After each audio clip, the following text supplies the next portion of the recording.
तो हेलो दोस्तों, नमस्कार। स्वागत करता हूं मैं फिर से अपने YouTube चैनल GCC एकेडमी में, जिसमें आज पढ़ाने वाला हूं फिजिक्स। क्लास 10th का जो है फिजिक्स पढ़ाएंगे, ठीक है। जिसमें टॉपिक का नाम पहला चैप्टर होगा प्रकाश का परावर्तन एवं अपवर्तन, ठीक है।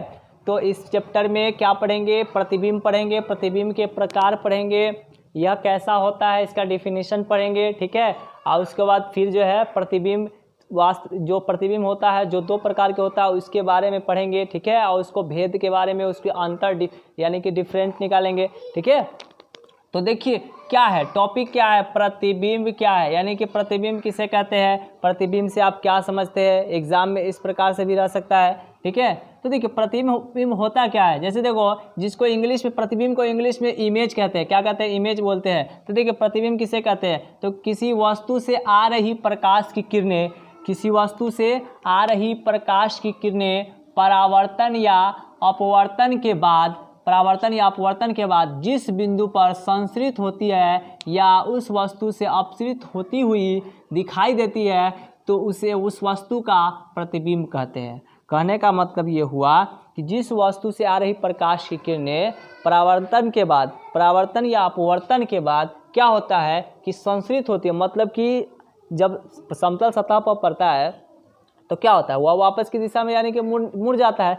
मुड़ जाने के बाद क्या होता है, या मुड़ जाते हैं या मुड़ जाती हुई दिखाई देती है, तो क्या कहते हैं, तो उसे उस वस्तु का प्रतिबिंब कहते हैं। देखिए कितना इजी से परिभाषा हो गया, तो समझ में आ गया ना। तो इसको आप लोग जो है एकदम बढ़िया से एकदम ध्यान लगा करके जो है याद कर लीजिएगा। देखिए क्या है प्रतिबिंब के प्रकार। अब दूसरा है कि प्रतिबिंब के प्रकार। प्रतिबिंब कितने प्रकार के होते हैं, तो देखिए प्रतिबिंब जो है दो प्रकार के होते हैं। कितने प्रकार के होते हैं, दो प्रकार के होते हैं। पहला देखिए वास्तविक प्रतिबिंब, दूसरा काल्पनिक प्रतिबिंब। वास्तविक प्रतिबिंब और दूसरा काल्पनिक प्रतिबिंब। देखिए अब वास्तविक प्रतिबिंब होता क्या है, तो वास्तविक किरणों के कटान बिंदु से जो प्रतिबिंब बनता है उसे वास्तविक प्रतिबिंब कहते हैं, ठीक है। वास्तविक किरणों के कटान बिंदु से जो प्रतिबिंब बनता है उसे वास्तविक प्रतिबिंब कहते हैं। देखिए कितना सरल भाषा में, एकदम आसान शब्दों में यहाँ पे परिभाषा लिख दी है। यहाँ पे कोई रट्टा लगाने की ज़रूरत नहीं है, यहाँ पे एक नज़र आप लोग अगर देख लेंगे तो याद हो जाएगा। तो देखिए वास्तविक किरणों के कटान बिंदु से जो प्रतिबिंब बनता है उसे वास्तविक प्रतिबिंब कहते हैं।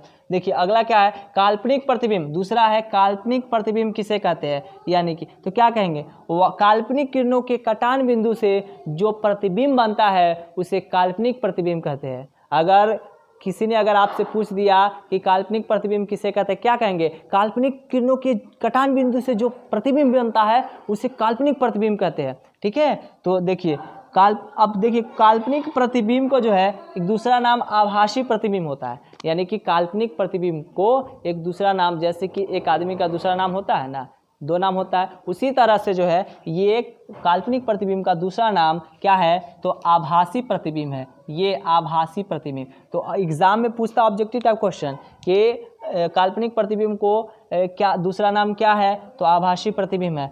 कभी कभी एग्जाम में रहेगा कि वास्तविक प्रतिबिंब और आभासी प्रतिबिंब में अंतर स्पष्ट करे, तो आप लोग कन्फ्यूज़न मत होइएगा, ठीक है। ये काल्पनिक और आभासी दोनों का मतलब एक ही होता है। तो आप लोग इसको समझ में आ गया ना। तो चलिए फिर आगे क्या पढ़ेंगे इसी वीडियो में, वास्तविक प्रतिबिंब और काल्पनिक प्रतिबिंब में अंतर स्पष्ट करना सीखेंगे, जो एग्ज़ाम में पूछता है। 2 नंबर का VVI क्वेश्चन है इस चैप्टर का। ये सब जो सवाल है, जितने सवाल जो हम पढ़ाते हैं ये सब के सब VVI क्वेश्चन है, एग्जाम में पूछता है। एकदम इसको अच्छे तरीके से एकदम नोट कर लीजिएगा, एकदम बारीकी से समझ लीजिएगा। तो चलिए अब फिर जो है ये दूसरा लेकर के आ रहे हैं।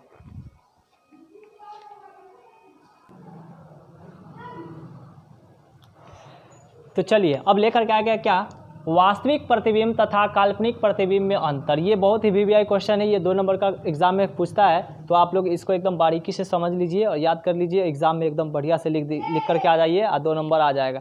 एक को कुछ नहीं कटेगा, तनको नहीं, मिसुआ भर भी नहीं। तो देखिए क्या हो जाएगा, वास्तविक प्रतिबिंब तथा काल्पनिक प्रतिबिंब में अंतर निम्नलिखित इस प्रकार है।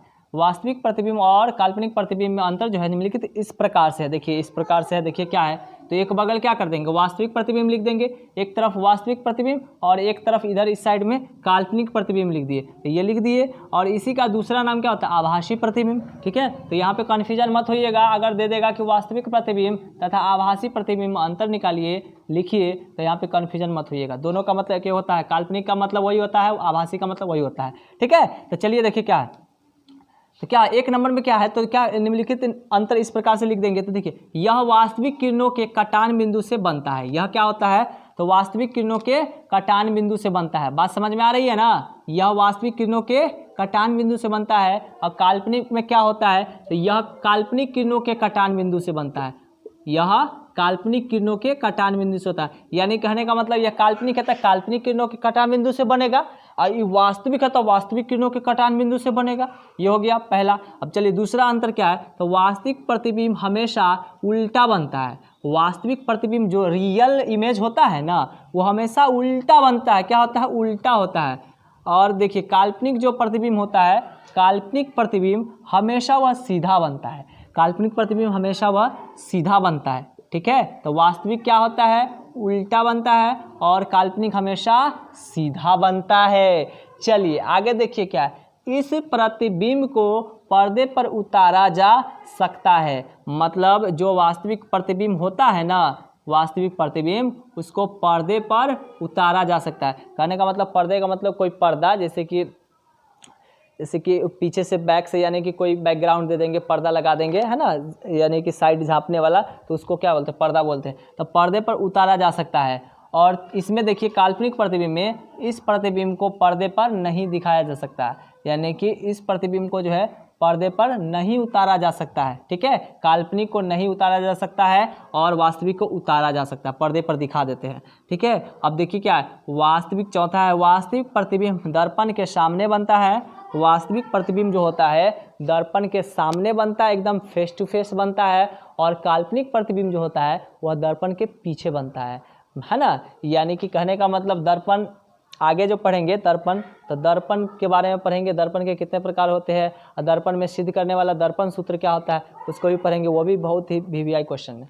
तो देखिए, तो वास्तविक प्रतिबिंब दर्पण के सामने बनता है। ठीक है, सामने बनता है। काल्पनिक प्रतिबिंब यह दर्पण के पीछे बनता है।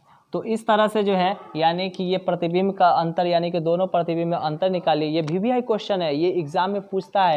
इसको जो है ना एकदम बढ़िया से नोट कर लीजिए। आप लोग क्या कीजिए, नोट कीजिए। फिर मिलेंगे नेक्स्ट वीडियो के साथ, तब तक के लिए बाय बाय।